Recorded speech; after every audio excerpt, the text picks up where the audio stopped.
That's where I learned to build drones and crash drones. I crashed a lot of drones, like too many. Embarrassed myself in front of clients, and I think that's something most entrepreneurs need to do. Our guest, William Snow, is a product savant. 9 out of 6,000. It's like a 0.3%. I know, it's ridiculously low. Customer insights are by far the strongest mechanism to tell you whether it's going to be successful. I'm all about going to market as quick as possible, even if it fails and we waste the cash, because I know it saves me a crap load of money later. Like, what is your protection? Is it the fact that it's geographic? Is it the fact that no one else can build it? Is it the fact that you've got a key relationship that they can't have? Trust is probably the biggest currency in that space. Giving up IP is all about sovereignty. Burn your fingers, be optimistic. If you're an optimist, that means you're going against the grain. It is also breaking and living in the uncomfortable, and just do that every day. I've got goosebumps.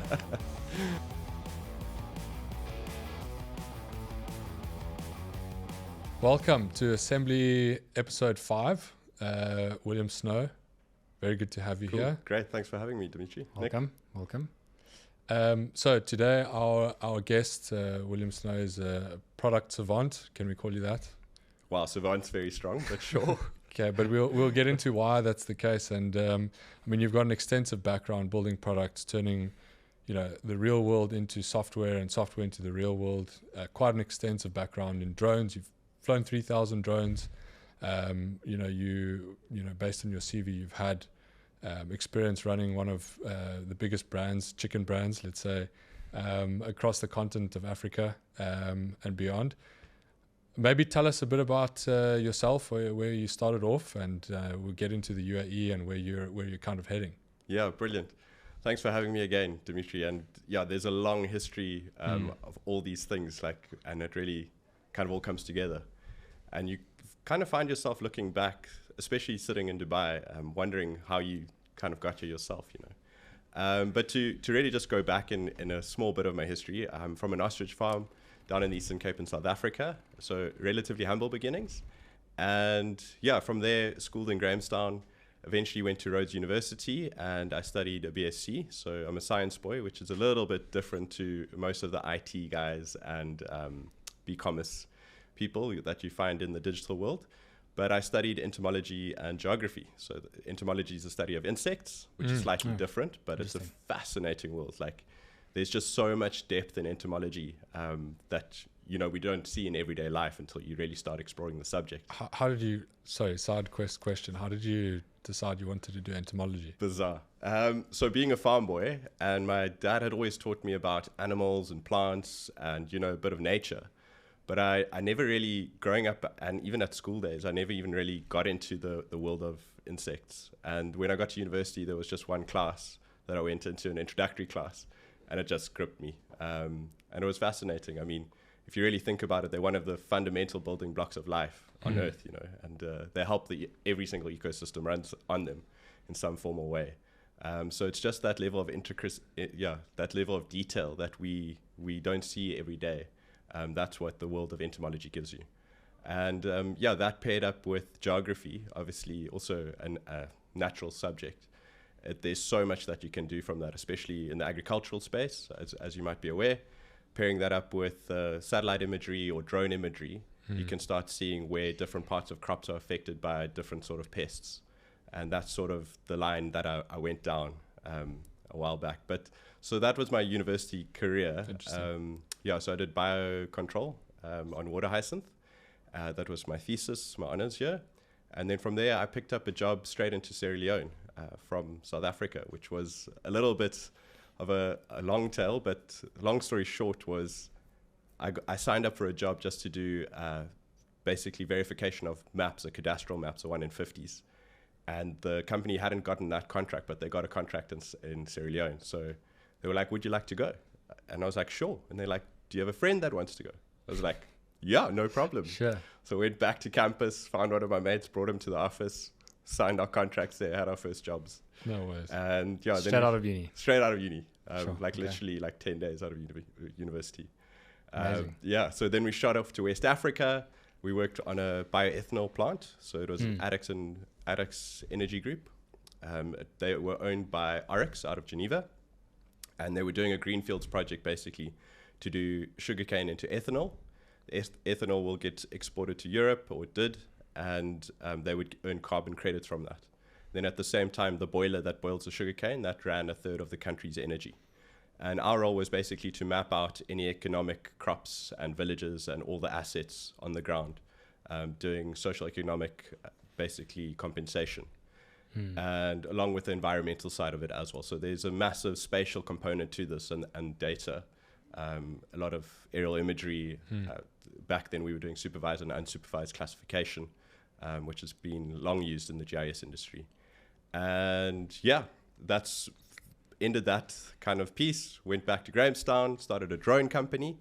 And that's where I learned to build drones and crash drones. I crashed a lot of drones, like too many, but embarrassed myself in front of clients. And I think that's something that most entrepreneurs actually need to do, right? It's a bit of a lesson you need to learn. Fail in the open. Yeah, fail in open. Yeah. Fail forward, yeah, 100%. What was the use case for the drones? What was the... So drones are, it's quite cool. It's all based on trigonometry. So basically, when you shoot a photo and it overlaps, that allows you to do something called photogrammetry. It allows you to pinpoint a location on the ground and the photos basically get stitched together. But because you're shooting that specific pixel from various angles, you get an elevation model. And those elevation models are then used by engineers to design and construct whatever they need around it. Super interesting. Yeah, yeah. From a geographic perspective, Yeah. to understand landscape and contouring, or is it from a farming lens? So that's literally from land surface, on a Okay. land surface basis. So you actually create something called digital elevation model or digital surface model. So the surface model is capturing everything that's above the ground as well, like trees and buildings. And then you use various processes, you actually clean off the canvas until you get to a digital elevation model, which allows you to create your contours. So that is used in pretty much any industry, anything that's being built, like a road. If you're doing construction for bridges, buildings, it doesn't really matter. And then for agriculture, that's obviously very critical, is drainage. Because if a lot of crops, and I guess the layman might not know this, but crops need water, but they also need the water to be taken off. So engineers basically then create various drainage lines, which takes the water away, and that allows air to get into the roots and the soils as well. Super interesting. Yeah, that's a very sidetrack note, but it's an interesting subject. You can get very deep into it. The irony of it is it introduced me to GPUs very early in my life. So graphics cards were Computer the vision. primary piece for processing imagery. So we used to use those in our offices. And then obviously the crypto kind of world came about, and then our equipment got a lot more expensive because of that. At first we were just competing with gaming, but then all of a sudden we were competing with cryptos and mining, and then obviously AI now. So, all those chipsets get very, very expensive. So you were literally racking your own servers Yeah. inside the office. That's amazing. Yeah. All in Grahamstown. So this was actually up in Hilton when I joined. Okay. Carrying on with the drone story. Yeah. After crashing all my drones and trying to figure this out by myself, I eventually actually joined a friend doing it up in Hilton. Okay. In KZN, and they were doing quite large-scale stuff in Africa, and they'd gotten some funding, and they got really nice drones out of Switzerland, and these things could fly for 30 minutes or 45 minutes, which at the time was a long time, and they were fixed-wing drones, so you launch them with your hands, and basically they go out and do a mission, and you can eventually actually fly about 3 of them at the same time when you become quite proficient in it. So we do that, and we'd smash quite a lot of hectares, maybe 1,500 hectares in a day if the weather was good, and you had somebody helping you swap batteries, download the imagery, flip the cards, load the new mission, and then you go. All manually operated or autonomous? So the launching and changing batteries, That's manual? That's all manual, and then setting up the missions is manual.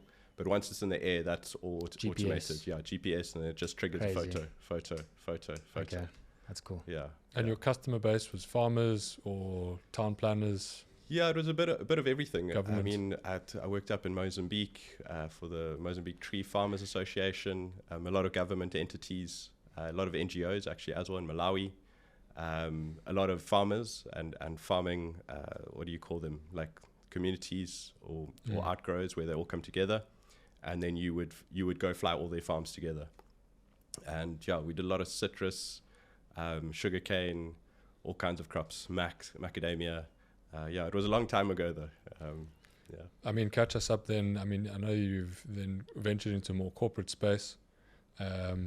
as we said, running one of the biggest kind of restaurant brands in the world for the location of Africa, right? It was just Africa that you're looking after, about 50 branches. Yeah, and the Gulf eventually. But I hate talking so much about myself. But we'll get into the latest stuff. So you're the star of the show. So, but yeah, after that, I actually went into business consulting in Joburg. Okay. So I did just about 2 years across various industries. So banking, pharmaceuticals, marketing. Did a stint in NASCAR as well in America. Which was quite fascinating. No ways.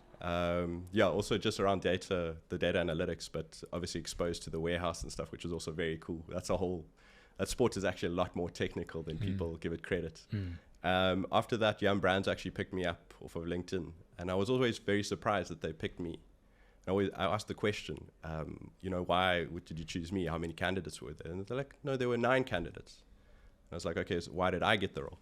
And they said all the other candidates were out of banking. So, which was quite interesting. It was a bit of a compliment for the risk I'd taken to go and work out in Africa and more out of the startup scene, as opposed to jumping into big corporates straight after university. So that was always an interesting take. But it was the start of really my corporate life.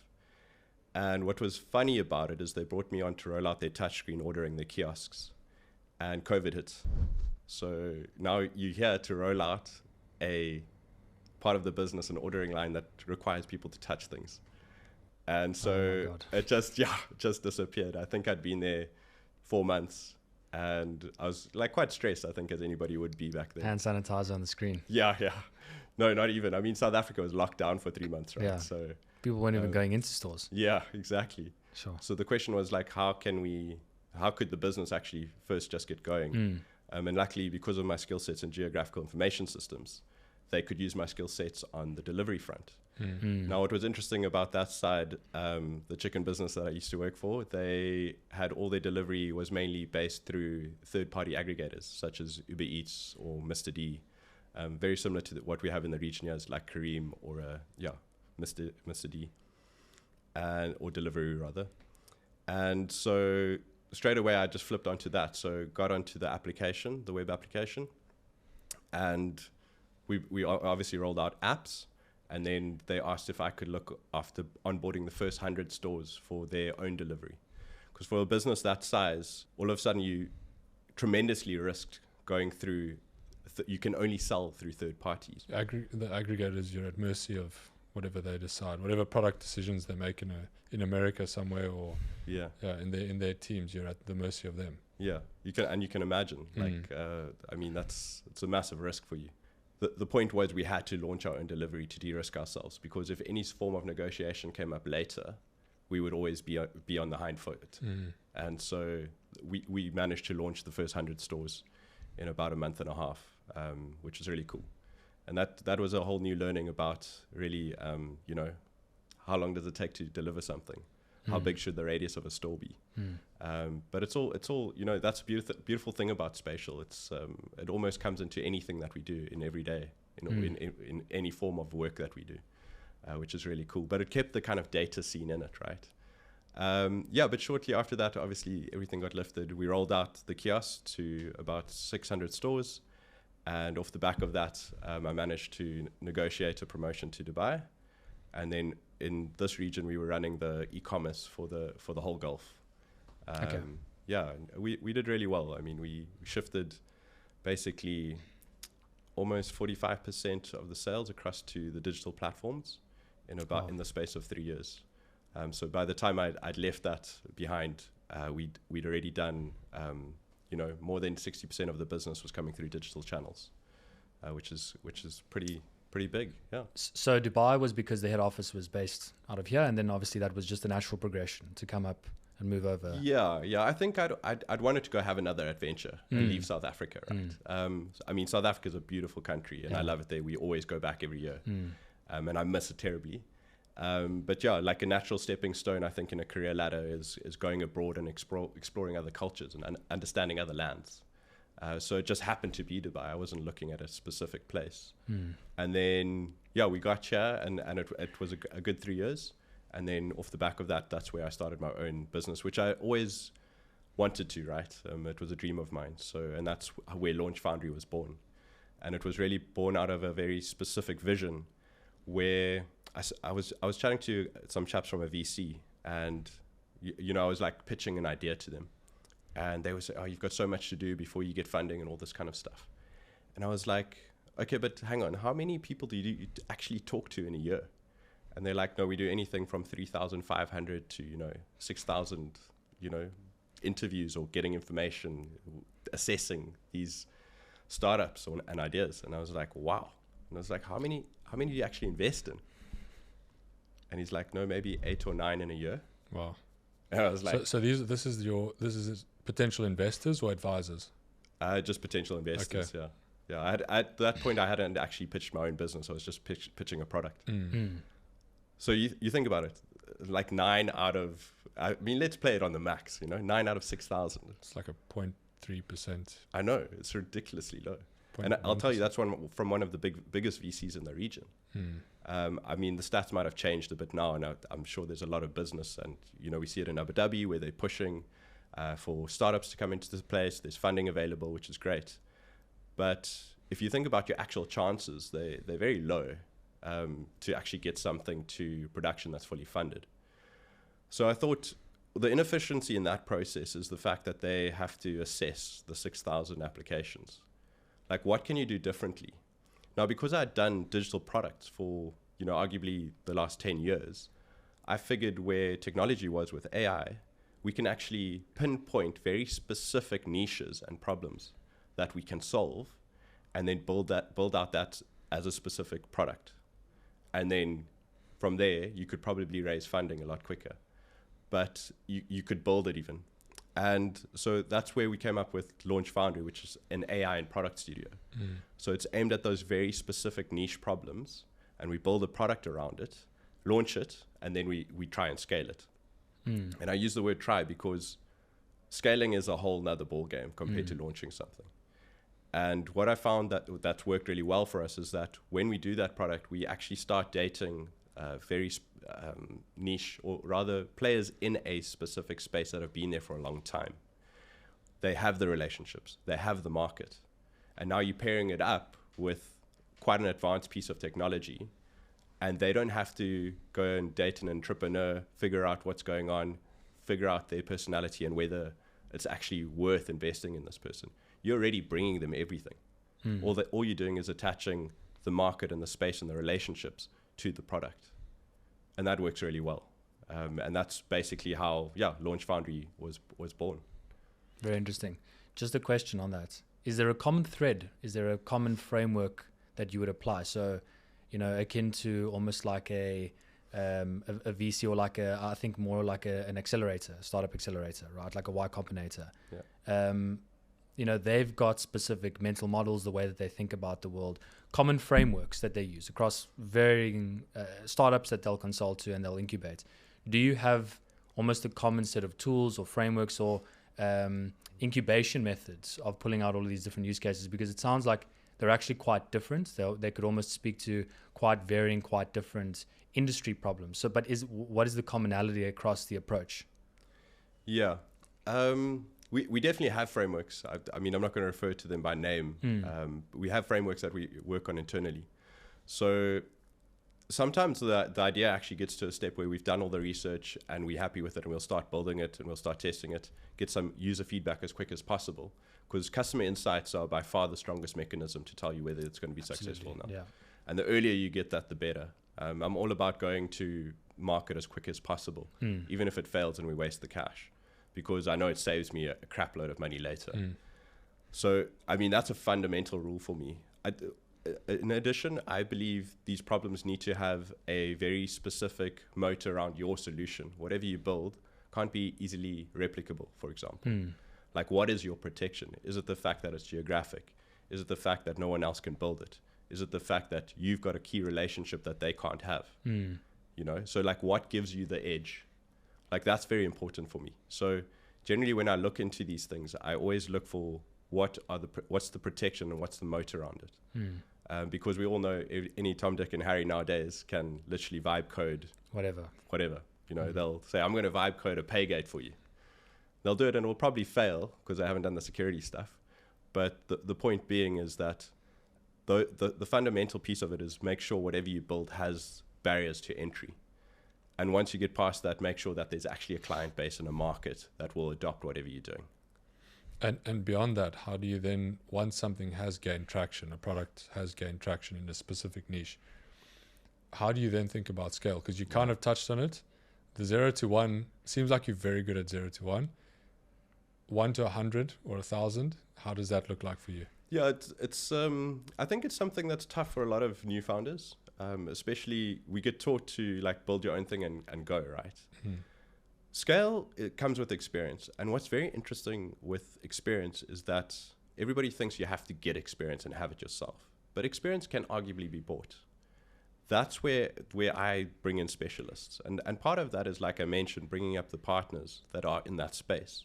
Because they've got the experience. There's no need for you to go learn, let's say, Japanese, for example, if you can have an expert that can do that for you, if you're doing a linguistics product. And that's not something that you'd think of doing. Like, you want to go into the Japanese market, you're not going to learn Japanese, maybe a little bit, but you're probably going to have a salesperson that speaks Japanese. And that's the experience that you're buying, right? So similarly for that is when you're growth hacking, find the right relationships. So generally what I do is we do an equity split and a revenue split. So basically they become partners of that product. Now that also gives me some key lock-in, right? For the person buying in, that you almost married to each other at the end of the day. When they're successful, you're successful. And arguably that's not going to just split up. Nobody's just going to go look for someone else. And which is amazing because you do everything as a partnership. And at the end of the day, you leverage your relationship. And that's a key skill set. I mean, something that we haven't really spoken about is trust. I was going to ask you, because if you're a product studio, an AI product studio, your key scaling factor is partnerships. Okay, well, one of the scaling factors. You have to trust people, but that means that you have to go through a lot of people as well to identify who these specialists are in their domains. In a place like the UAE and Dubai, and any big city, I mean New York, London, Singapore, you meet a lot of people, and a lot of them are like tea drinkers, and you don't actually get any depth out of them. Yeah. And they're happy to drink tea with you for days and weeks and months, but nothing really materialized, and there's not a lot of substance. You have to have a very keen nose for specific people that actually will help you, and you can help them and invest in those relationships. Yeah. But you can waste a lot of time. How do you kind of go about that? You know, my colleagues call this drilling for oil, right? Yeah. Like it's almost like you're putting the sonar out there, you think there's a well there, and it comes up dry. That's an analogy we use. And it's definitely something that we all struggle with, Dimitri. I think, 1 in every 10 people that you actually meet is worth having a cup of coffee with. And again, another 2 out of that 10 people that you sit down with coffee for are actually people that will work with you. I think there's 2 pieces to this that I want to say. Dubai and the UAE I found is very different to other places in the world. I find that people are very open and they're willing to talk about these things, which is very cool. And they like, it's very friendly, There's a sense of optimism. There's a sense of optimism, definitely. And that sentiment it really helps you in business at the end of the day. I think joining the right community is critical in business. So I'm part of Dubai Founders Club, which is a community of high net worth individuals, entrepreneurs and business people, which is amazing, and founders really. And that helps me basically get into this network where I can almost leverage anything that I need, because there's so many different expertise in that. But coming back to that question of trust, right, and developing that. The UAE is slightly different on that. It takes quite a while to build that. I mean, I've seen guys that have been here for 15 years, and only after 15 years have they, tapped into arguably the upper echelons of business, and they now have a network that they can almost execute anything. I've seen guys that have been here for a much shorter amount of time that have been able to execute the similar kind of piece. But part of the culture here is actually understanding the person, like in depth, going out, meeting their family, having dinner together, playing paddle. Exactly, that's how we met, right? Golfing, playing sport together. So I think once you start building those relationships, you get a really good sense on who the person is and what their attributes are. And I think as you guys are founders, there are very specific personality traits that you look for in individuals. And you guys are probably refining that as you get older and older and older. And that helps you, filter who you think you would work with best and how those people, they temperament for those various conditions, and whether they'll be able to execute.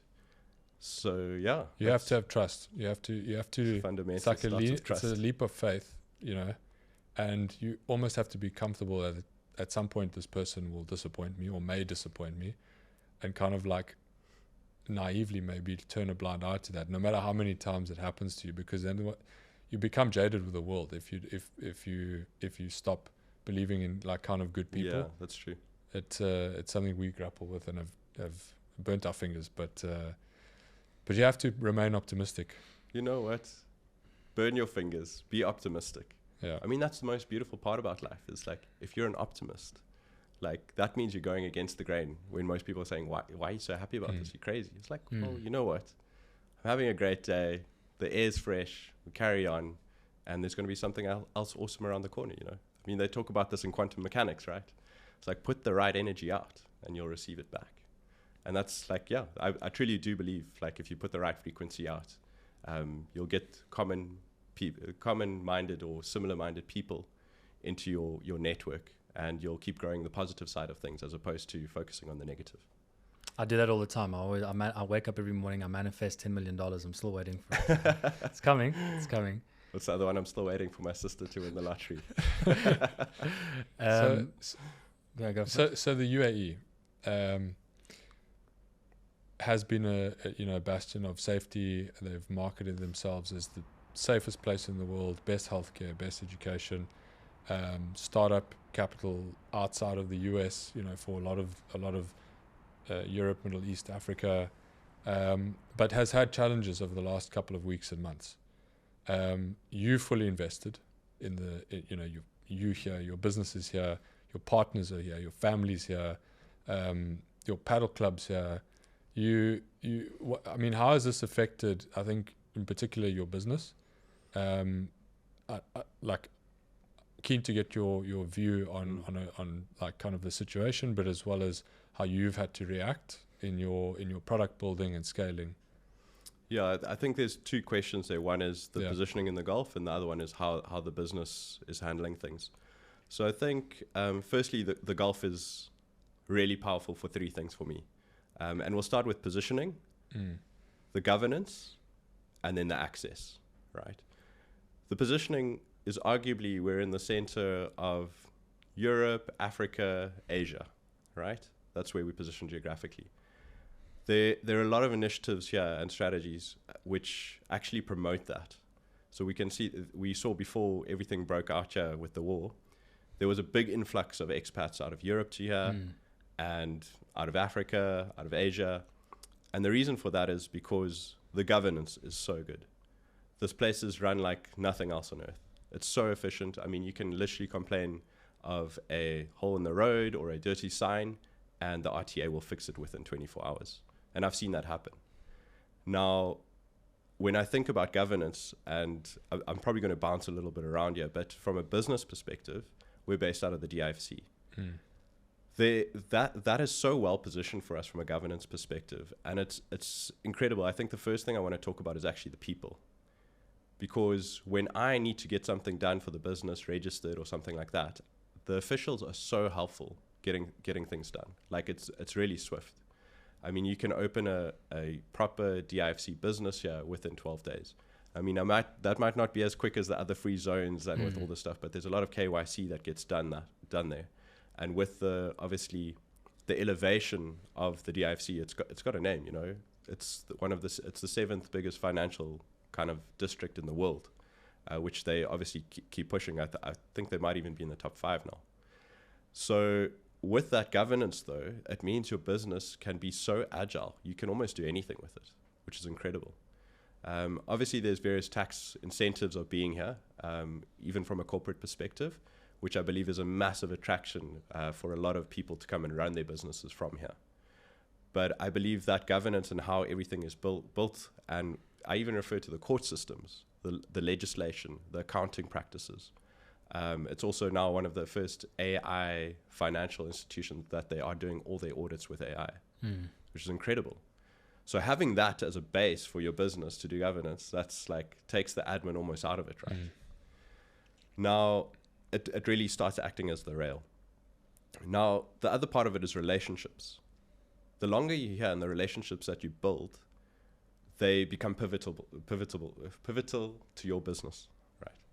So that's one big thing for me, is that having these relationships with the various government officials or other founders, it helps us really just steer our business correctly. And if we need something, again, they'll be like, oh no, call Mohammed. He's a marketing expert. Here's his number. Go and have a coffee with him. And you know it's a trusted source, right? Because you wouldn't be referred to somebody that can't do this. And I found that's been very helpful. Whether we've needed accountants or lawyers or whoever it might be. If the trusted sources are in the DIFC, you're saying? Yeah, so generally that would come from a government official. Okay. Gotcha. And I'm not saying that the other districts aren't like that. I'm merely just talking from my experience. Sure. Yeah. And and I think that talks to really the governance, the accessibility, and the positioning. Yeah. And if you start thinking about that, there's a nice strategy around it that comes in. So all you have to do is figure out what your idea is for your business, place it in the right position, and then now apply whatever strategy you want. Now, we kind of talk about the Gulf and the situation that we've just gone through, which has been one of high resilience, I'd like to think. And it's been fascinating being here on the ground over the whole event and having a business running here in the region, which is very different. I never thought I'd have to deal with something like this as a founder. What kind of saved us is arguably our heritage. So while we had projects here in the region between Saudi and the UAE, being from South Africa and having a vast network there, we already had clients in South Africa as well as in America. So that kind of was our saving grace, because we could pivot our efforts away from the projects here that were, they closed, to the projects that we had in Africa. And then that's where we put our efforts. So that's sort of where the bread and butter kind of came through. And what it really taught me is not to put your eggs in one basket. And I think it's a valuable lesson to kind of learn as a founder and see it firsthand. But not only that, is luckily we also diversify across industries, because we're agnostic, right? We look for a very specific project or a very specific pain point, and we go solve it for that industry. One being podcasting, for example, and trying to get automation, and like how can that work there? But that's media, right? On the other side, we're doing like AI and ML for mining companies. We're doing it for environmental firms. So there's a lot of different things happening, and none of them are reliant on each other, which is quite cool. So geographic risk diversification, as well as product and industry risk diversification. Yeah. I'd say those are the two in summary. Cool. And just one question I wanted to pull on the thread of, having your roots be in Africa. How is Dubai as a region, as a general place to have your business housed? How has that enabled you to do more business in Africa? So, a lot of people describe Dubai as a channel. There's some people are of the opinion that, not a lot of business necessarily happens here. I think there's a lot of business that obviously happens here. But it's almost like a launch pad for the region, as you said. I mean, I think there was a stat, if you dropped, a pin in Abu Dhabi and you drew a radius of about 1,000 kilometers, you'd reach, it was like 2 billion people. So wow.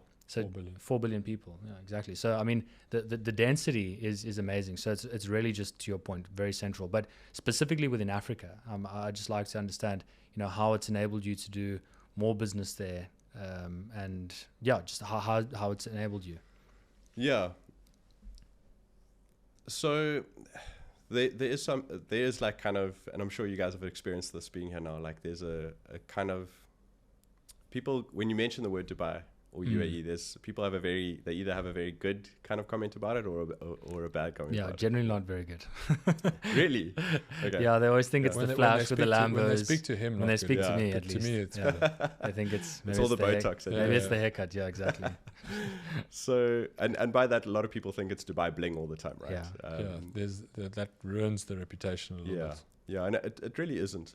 Like it's funny because I'm going to just bounce back a little bit to. I'm here with a family, right? So the type of lifestyle I live here is very similar to arguably what I did in South Africa. We're not in like the bougie hotels every weekend or living in them. We're out in the suburbs. We live in a villa, and we've got a dog, and we walk the dog. So it's like very like grounded and down to earth. And I think Dubai as a place actually has a lot for families, and it's very safe and all that kind of stuff. So bringing your business here has kind of the same kind of effect. It's got a big ring of safety around it. And when you start mentioning Dubai as a business, it's very different because people actually respect the fact that you've managed to get to Dubai, opened an entity there, or running a business from Dubai. And it has that prestige. And I think part of that is thanks to what the government has done, and the ministries and all their hard work, as well as the various zones. And they've worked really hard on that reputation. And I think people also have this kind of view as that everything's just going to be flattened because of what's happening. But they only think about the physical. The governance and the structures don't change. That's all there. And that's a fundamental framework that doesn't change, which is very useful. Now, when you use that in the right sort of settings and conversations and right network, there's a bit of a, double up effect. People would arguably choose you over a local firm because you are in an Dubai AI campus, or you are backed by AWS, Google, Amazon, and you are based in Dubai. I mean, the prestige of it speaks for itself. It's a hard thing to do. I mean, not everyone does it. That's Maybe true. it's not that hard, but it is perceived as there's effort required. It's proof of work. Yeah, I agree with you, Dimitri. It's definitely proof of work. I think it's getting easier to do, but I do think it takes a certain amount of grit and the right person to do something like that. And I'd ask the same question of you guys. What are your guys' takes on that? On that? Why we're here in Dubai? Yeah. I mean, you here, you based here. Maybe you want to answer. Look, I mean, I completely agree with you. I think from a lifestyle perspective, you'd be hard pressed to find better places. It's super safe, very clean. I think it's the country, and specifically Dubai as a city of ones. They say, I mean, best healthcare in the world, of the best education in the world. Although that's sort of arguable with the legacy that you get in sort of America and Western Europe, especially from a tertiary education perspective. But they're catching up. Yeah, catching up. And they import. They bring those skills in, develop a competency here. So like Columbia setting up, they've gotten the same guys from Columbia to come and set up university here. So they're rapidly building up that capability for the country, which I think is impressive. Yeah, agreed. But I think, I mean, fundamentally, it's a lot of what you've said. I think it's very easy to set up here. I think it provides us with a launch pad to be a global business. I mean, we always set out to found and build a default global business. We didn't want to be, bounded by just being always being a South African business, local business. I think it's also a very convenient city. I think a lot of people, just from a personal perspective, a lot of people, to your point, I mean, you've got a family, I'm single, but we're both very sporty. There's a whole, I wouldn't say underculture, but there's a culture that's overlooked in Dubai of, the health and fitness. There's a massive social structure around sports, around run clubs, around high rocks gyms. I mean, it's probably one of the sportiest cities in the world. Yeah, I mean, they've connected almost every part of the city together via I mean, I cycle a lot. Unfortunately, now in summer, I do cycle. I still cycle quite a bit. But I mean, they just make it easy, right? And especially as a founder, myself being here alone, as you said, I don't think, and I mean, it's going to be crazy that I say this, but I haven't cooked a meal in 9 months. It's a crazy thing to say. I've literally been ordering online. It's cheap. It's convenient. They're at your door. Healthy. You spoiled healthy food. You spoiled for choice. So it's just, I can focus on the right things. I can focus on building the business. Whereas in South Africa, it's slightly more difficult to do those things on the margin across sort of a wider surface area of just living your life. and getting about doing your So everyday true, man. things. Yeah, it comes down to paying your DIY bill through Apple Pay. Like, it's just, the convenience is insane, Absolutely. and it opens up your time. I think also, like, drifting back to the question for Dimitri, I touched on it earlier, is like finding a partner to help you like get into certain places. Like, a lot of our deals are done as, you know, I'll probably call them a JV. Like, finding elder people that are like arguably in their later 60s or 70s that have a vast amount of experience and are arguably at the end of their careers. They've built massive businesses.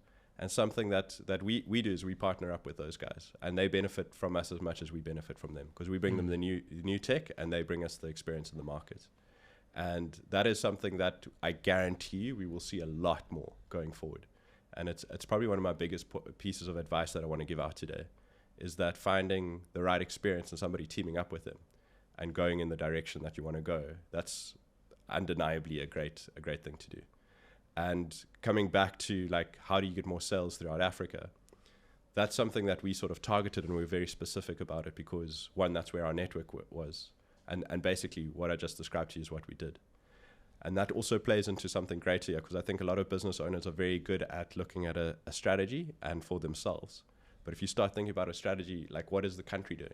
What are their initiatives? So one of the players here is the Greater South Initiative, where, you know, Dubai and the UAE is trying to drive any sort of business out of Africa, the Russian Confederation states, the CIS region, Pakistan, India, part of Asia, drive it all through here and become the gateway for all these countries to access to, you know, funding or skill sets or whatever it might be. So that's something to play into quite heavily as well. And that's how we've also positioned ourselves. I just want to talk about your business a little bit. Launch Foundry, you're a product studio, but a lot of what you've described, this is a thought that I've just had, is that you're actually a capital allocator as well. Because you are constantly taking small bets that some of them you may burn on, but a lot of them you probably also, because of your product taste, you probably have to keep doubling down on and reinvesting. And so the question is, how do you think about raising capital and then deploying it? Are you funded? Is it something you can talk about? Do you want to talk about it? Yeah, I don't mind. So we've bootstrapped everything that we've done so far to date. And I mean, we've done everything from automated podcasting to GovTech. So it is quite interesting. Obviously, bringing on the partners is a part of funding, because you sell off equity, right? Right. But we don't necessarily go to the big VC houses. As I said, we look for very specific industry players. So yeah, like raising funding is definitely something that we do. And I'm happy to talk about our one product, which is what we call launchpads. And it's automated podcasting. They're booths that you could place in any location, high footfall, and bringing podcasting front and center, because I believe there's a big demand for podcasting. I mean, arguably that's why we're here today, right?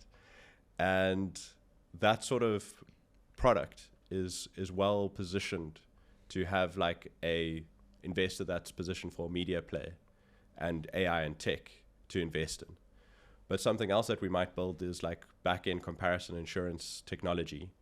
That's not something that we would take to full funding, because arguably it's part of our internal product stack that we don't really want to sell anything off on. So you are right there. I think any business is capital allocation, whether you're putting it into your people, investing their time here, there, like it's all the same thing. But the difference is in what we're talking about. My team gets the ability to choose to invest in ourselves and where we put our efforts and our capital allocation at the end of the day. So I think that's quite different to having a board of directors to talk to and convince and budget allocations X, Y, and Z. So it's given us a lot of flexibility, because generally we're very lean and we choose what we want to do at the end of the day. That doesn't mean we don't take products to market, and I'll tell you exactly how our business runs. So the idea is like, once we find that niche, we build that product, we launch it, we go look for a partner, sell off a piece of it, which basically pays for the build. And then from there, it should start paying for its own face as we scale it. Now, the interesting part about that is that it becomes its own business. And once it's its own business, we step out and we arguably look for a director to run it. So I call them product directors, but they're business directors, right? They're mini CEOs, which I've always thought that's what a product strategist is. When you're working in these big corporates, you have to think from so many lenses. You arguably need an MBA, right? Or think like you've done an MBA. And the nice part about that is I look for entrepreneurs, because I don't want somebody out of traditional business. I want somebody that thinks differently, that's done the hard routes. Willing to take their own product to market takes a lot of balls. And when you put those people in charge of your business, obviously there's some sort of equity that you want to give them. They get paid a salary, they grow a product that arguably they have an interest in. So if it's a legal LLM product, then you go find a legal or lawyer entrepreneur. And you say, instead of chasing your own dream, come and join onto my dream. Let's have a joint dream and let's build that dream out together. And that way they bootstrapped already. And you don't have to go and, like I said earlier, go and date a whole lot of people, because your business is already going, things are already moving. You've probably got enough cash flow already to pay for somebody. So you've gone in, you've bootstrapped it, and now you're climbing out. And then you sit on the board and somebody else runs it. It's interesting. I think one of the themes that you're quite strong on, if you look at your website, is, and I want to get into IP and talk about IP. Sure. I'll actually start with, I'll just go back to answering your question about the UAE. For me, so Nick likes it because the food's convenient. No, I'm kidding. I think I'm not based here, but for us as a business, one of the reasons why so it is everything that you've said. It's everything he's said. It's the rails, the convenience, access, positioning. I think also if you look at the government has a very clear and strong interest and mandate around AI and tech, and they want to be, and not just the UAE. I mean, it's Saudi, and these places are kind of competing as well. All the Gulf states, which I think is positive, because it just spurs on more entrepreneurs to come, excel, get access, and it's like a virtuous cycle. And I think that's quite interesting to guys in tech like us. So that's probably one of the biggest reasons for me, is that, like, I think it's an optimistic place for tech founders. But you deal with quite a lot of government. I think some of your products are in GovTech or that space, where we kind of had an offline discussion before this. We were discussing IP, giving away IP, and this is almost like very reverse, like thinking. Yeah. How do you think about that, and how's your particularly in the government space, what is your moat if you're giving away IP, and is that framing even correct? Yeah, I think so. It is, because you are arguably giving away your IP. I wouldn't say it's a problem today, but what governments are looking for is they're looking for sovereign tech, right? So with everything that's happened, if you think about like Cambridge Analytica back in the day, how basically voting was manipulated. Like a lot of those systems and people's data and stuff sits in so many different countries. Like ultimately, a government doesn't want any other country to interfere in their own governance at the end of the day. So when you go into these sort of government projects, and I can't really talk about the type of projects that we do, but I can talk around the subject. The giving up IP is all about sovereignty. A government has to own what they're doing at the end of the day. They don't necessarily want data to leave the country or come back in or any of that. So when you go into these deals, you're arguably giving up IP, and that's kind of the positioning, right? But you also, you kind of budget in for those things. If you think of a traditional approaches, you'll get a tender, you'll go in, you'll build something that makes them reliant on you, you position your engineers, arguably client-facing, on-site, and you get lock-in, right? That's the traditional way of doing things. Now, especially if you're going after GovTech deals. Now, if you're going after GovTech deals, obviously you're going to budget, effectively, because there's risk involved in these things. But generally, you want to tie them in for also a contract period, but you do like a build term, and that's where the bulk of anything that you do goes into. And from that, they actually own everything that you build. Now, we spoke about trust earlier, right? Now, what more can we ask for trust if I give you everything that you paid for at the start of a contract within the first year or two? That is the ultimate kind of piece of trust, right? Now, if you're the government and you want to do another piece of tech, which we know, like, especially from where we are in Africa, all the kind of situations they deal with, there is a tremendous application for technology and AI and everything that's happening right now. So they're going to come to you, though, because you were the contractor that didn't lock them in. You made sure that they were set up and they could use that tool set to deploy medical facilities, or, you know, make sure that ambulances could get to the right places or the right roads were fixed. You know, more aircrafts could come and land. So, which brings obviously revenue. And that's, earlier I spoke about making sure you target the biggest piece of your P&L. Like, so that's one of the things when we do GovTech is we look for what will drive their P&L the most. How can we get tax revenue, for example, into their coffers so that will benefit the citizens of the country? And so I'd be in a position that actually arguing selling sovereignty is probably a better position than trying to sell your time and contractors and trying to lock in and hook your client. A traditional VC would argue with you quite heavily and saying, where's the enduring value? Like, is there enduring value in relationships? I think that's like a very American kind of mindset, the Silicon Valley mindset of like, you need to have massive moat, massive lock-in. We don't invest unless there's like an undeniable moat in this business that we're building. But what you're saying is different. Yeah, but you're also talking from a perspective that you're looking for investment. So we're not necessarily looking for investment. True. You know, once a business gets to a certain scale, like, you could arguably fund anything that you want to fund. And just remember, VCs have their own cruxes, right? Like, if anybody just starts a business and goes to a VC, they're going to want a good chunk of it, and there's going to be penalties. You might be doing a debt raise, you know, for equity. At some point, you're going to have to wash your face, and if you don't, then what do you do? So, you know, it's an interesting debate, and I'm not saying one is right and one is wrong. I'm merely saying you can apply the various situations to various sectors. I believe GovTech and the future of GovTech is what we're doing right now. And I believe that trust is probably the biggest currency in that space. There's a great book on this, like the anti-VC model, Another Way. I don't know if you've read it. I haven't, no. It's really good. Cool. I'll send check it out. Send you the link. Awesome. Some quick fire, rapid fire questions. Go for it. Have we reached AGI? If not, when are we going to get there? That's a tough one. Give me a date. With Mythos coming out and being pulled and everything that happened. Look, all the big players say we like, 2035, 2030. Yeah. I think there's going to be some really powerful stuff out there by 2030. Yeah. Probably quite scary. 5 years. So 4 or 5 years. Yeah. So I'm very much of the perspective that any business I need to do now in the next 2 years. So that's my mindset on this. Otherwise, we're all on UBI. Yeah. I don't even know if it will be UBI. Just manifest it. Yeah, there's a lot of political economics, let's use that phrase, that's happening around the world right now, which is making it interesting. But yeah. A job that doesn't exist yet, but will in 5 years. Ooh. Cleaning the solar panels on the satellites. Who's Yeah, that's a do good that? one. Yeah, That's a good one. that's good. Robots. Yeah, probably robotics. Robots.